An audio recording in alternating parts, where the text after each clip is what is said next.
Hey guys, welcome back. So about a year ago, I watched a video by some crazy dude that claimed that you could make $1,000 an hour selling trade lines.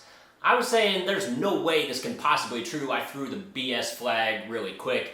But like any good skeptic, I wanted to make sure, I wanted to see for myself, so I actually gave it a shot. But it turns out this dude wasn't crazy. The method actually worked. And when I saw that it worked, I didn't know if I should be angry because I was so wrong about the method, or if I should just be happy because I just got a bunch of money. In fact, selling trade lines is one of the easiest and most lucrative side hustles that you can get into. Last year alone, I made well over $8,000 selling trade lines in my spare time. So what exactly is a trade line and how do you sell them? Well, before we get into that, if you find this video useful, be sure to subscribe, give it a thumbs up for the YouTube algorithm. It really helps channels like this grow and helps other people find useful educational content like this. So essentially, a trade line is just the formal industry-specific name given to a line of credit. In this case, we're going to be talking about credit cards. Now, as you all know, your credit score is very important. Having a bad credit score can prevent you from getting an auto loan, student loans, a mortgage, or even just a credit card yourself. So having a good credit score is very, very important. And one of the ways that people with less than optimal credit can improve their credit score dramatically and very rapidly is by becoming an authorized user on somebody else's credit card that does have good credit. So essentially what you're doing is you're selling access, or more aptly, you are renting access to your good credit. Because when they buy access to your trade line, this particular credit card, all of the data, all of the history, all of the on-time payments, all of the credit utilization, everything about that account is going to show up on their credit score as well.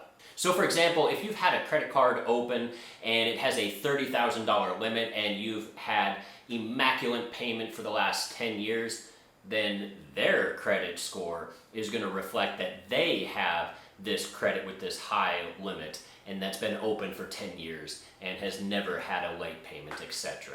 And so all of that is going to obviously raise their credit score very rapidly. Now, some people might be wondering, well, why does my credit card help the credit score of somebody else? That doesn't really make sense.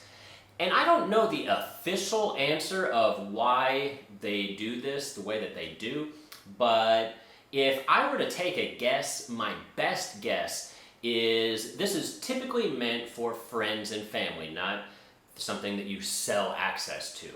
So essentially, if you're a friend or a family member and you trust somebody explicitly to have access to your credit cards, then if you trust them, then why shouldn't the credit score companies also trust them? But before you start freaking out, when you do sell access to your trade lines, these people do not have access to your actual credit card. They cannot spend any of your money. And that's a huge distinction because obviously if they could spend your money, nobody would do this. So essentially the way it works is there's a variety of companies out there that provide credit repair services to individuals for a fee. And part of how they raise their credit score is they match people up with people that are willing to sell them access to add them as an authorized user on their credit cards. So the person that is actually buying access to your account, they don't know your name, they don't know your address, they don't know your telephone number, your date of birth, they don't know your secret PIN or password, they don't really know anything about this credit card that they supposedly have access to. Now yes, a new card is typically going to get sent out in the mail, but that card is going to be sent to your address. It's not going to be sent to them. So if they don't have a card number, if they don't have a physical card in front of them, and if they don't know anything about the card that they supposedly have access to, then they can't spend any of your money. Now, I've used a couple of different companies. I've used Boost Credit 101, Call Credit Pro, and TradelineSupply.com. And when I was doing my research, one of the biggest things that I was looking for was how reputable of a company are they? How long have they been in business? Because obviously this is something that could be a little bit scammy if you find the wrong company. So I wanted one that was in business for many years, that they were not just sort of one of these fly-by-night companies that was going to take all of your information and then run off and steal your identity.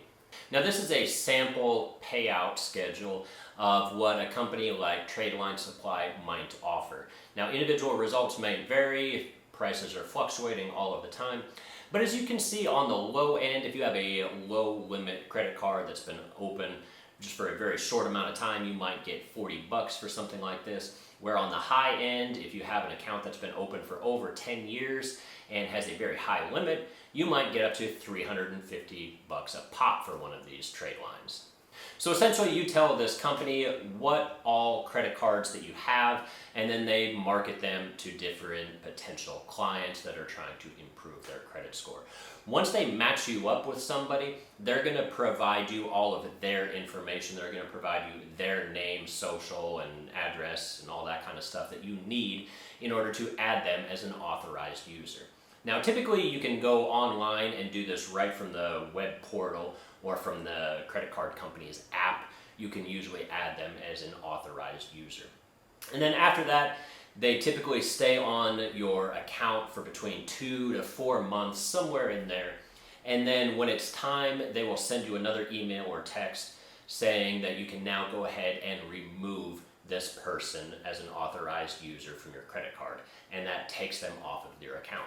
So the only thing that you have to do is add and delete people when the company tells you to add and delete people.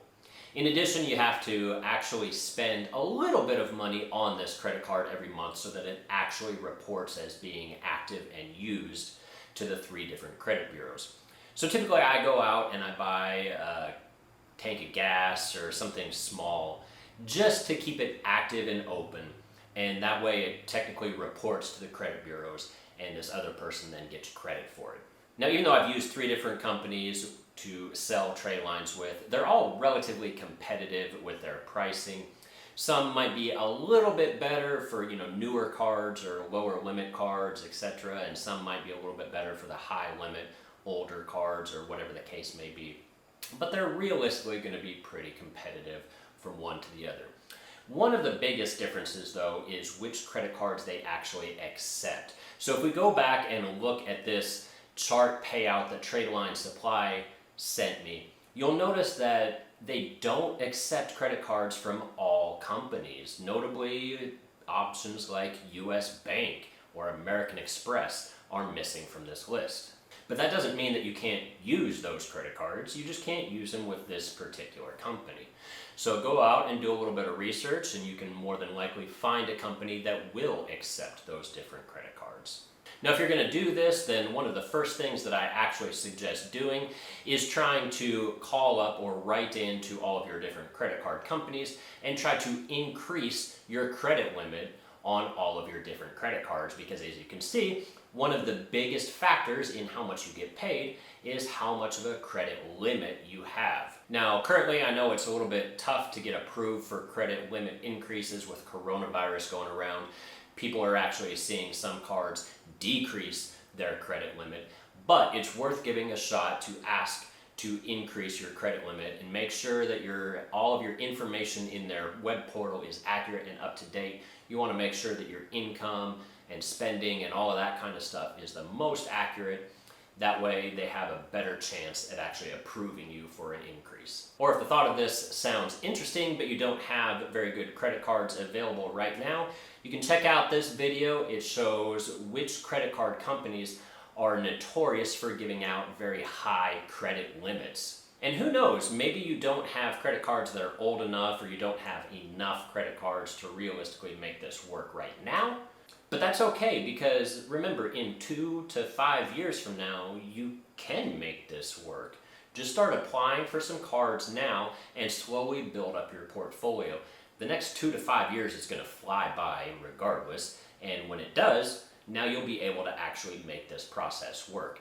In addition, you can usually generate anywhere from $500 to $2,000 or more per year just by applying for 3 or 4 credit cards per year and getting their sign-up bonuses. If you're interested in learning more about credit card sign-up bonuses, check this video out right here. Now, one thing to keep in mind, especially for some of the newer credit cards on the lower credit limit side of things where you're not getting paid a whole lot of money per authorized user, is you want to make sure that the credit card company doesn't charge you a fee to add people as an authorized user. For example, a lot of the premium credit cards might charge $75 per authorized user that you try to add. So if you're only getting paid $60, but the credit card company themselves is going to charge you $75, then obviously that doesn't work out. Now, the majority of credit cards do not charge money to add people as an authorized user. Typically, it's going to be some of the travel credit cards where they are going to get access to things like Priority Pass, etc. And then once this person's time is up, you'll get that notification to delete them. And unfortunately for most companies, you cannot delete somebody simply by going online. You actually have to call up customer service and speak to a representative to have them removed from your Tradelines. But that's typically not that big of a deal because credit card companies, they are relatively good at actually picking up the phone. You're not going to be standing on hold forever. Usually about 5 minutes or so, and you're on the phone talking to somebody. So this is a great thing to do while you commute to work with a hands-free device, pooping, or just standing in a line at Walmart. Make productive use of your time and multitask, especially with some of those mind-numbing scenarios where you're just kind of waiting around to begin with.